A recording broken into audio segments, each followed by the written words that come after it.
Joining us now to discuss this in detail, Justin Urquhart Stewart, economist and co-founder of the Regionally Investment Platform, and former Labour advisor Richard Power Sayeed. Just a reminder, by the way, we're asking that question today. Can you trust Labour with the economy? We'll keep the phone lines open now on this. When you look at what's happened over the last bunch of years, will you trust Labour? Are they the people to get it right? Is Rachel Reeves the person to put things all in their numerical place? Is she the person to turn it around? 0344 499 1000. Do you trust Labour on the economy? Let's get to this. Justin, firstly. Rachel Reeves has usually had, Justin, fairly wide respect across the political spectrum. She's hardly a Corbynite. I mean, some would argue she's more right-wing economically than Jeremy Hunt is. So is this somebody that you sense instinctively as a man from a good, deep-rooted financial background? Can she cut it? Ian, I'm very flattered by that description. It may not be me, but thank you. No, she's interesting because we haven't seen her properly in this post to give us an idea of really can she do it or not. The concept, though, of Labour wanting to actually have a 1979 position, because you quite rightly compare that with Thatcher, I think that's highly unlikely indeed. The problem is that actually the Chancellor, the Shadow Chancellor's got a problem, because all the theories and ideas that they have frankly been nicked by the current Chancellor.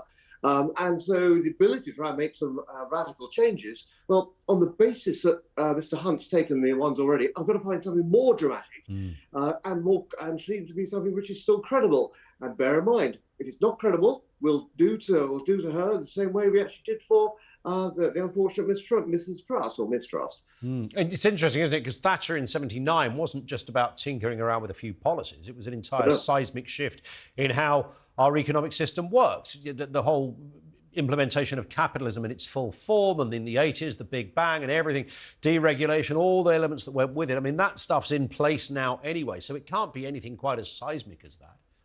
Well, no, I remember, of course, back in 1979, you used to get gits in red braces running around telling you what to do.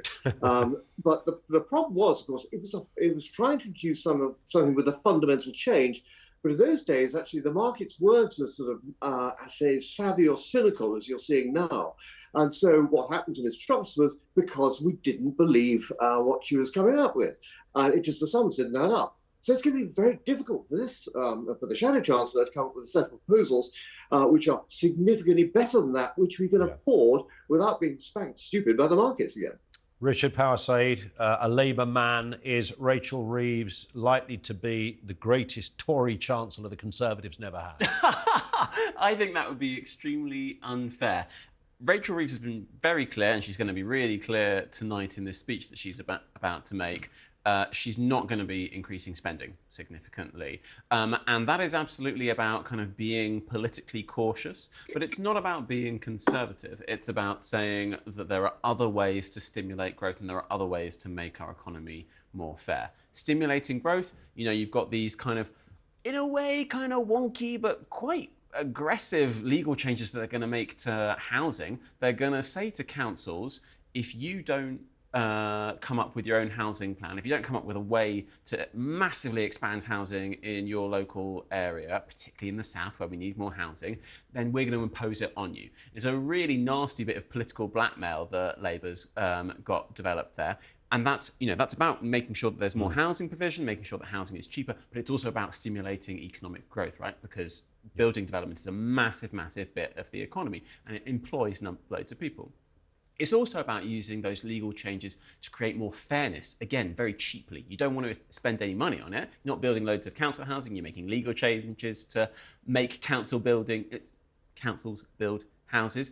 Same thing with say, wages for people in the social care sector. You know, there's this whole plan about how they're gonna give people who work in the social care sector the right to organise together, negotiate with their bosses. You don't need to be a member of the union. Everybody who's in the sector will have their wages agreed and hopefully increased by those agreements. It's called sectoral bargaining. Very boring policy name. So those are two quite dramatic, totally free policies. Are they going to make a difference, though? I mean, absolutely. They do. I mean, you're right. I mean, the whole thing about housing. I mean, this isn't about building more council houses, is it? Though, sorry, that's private.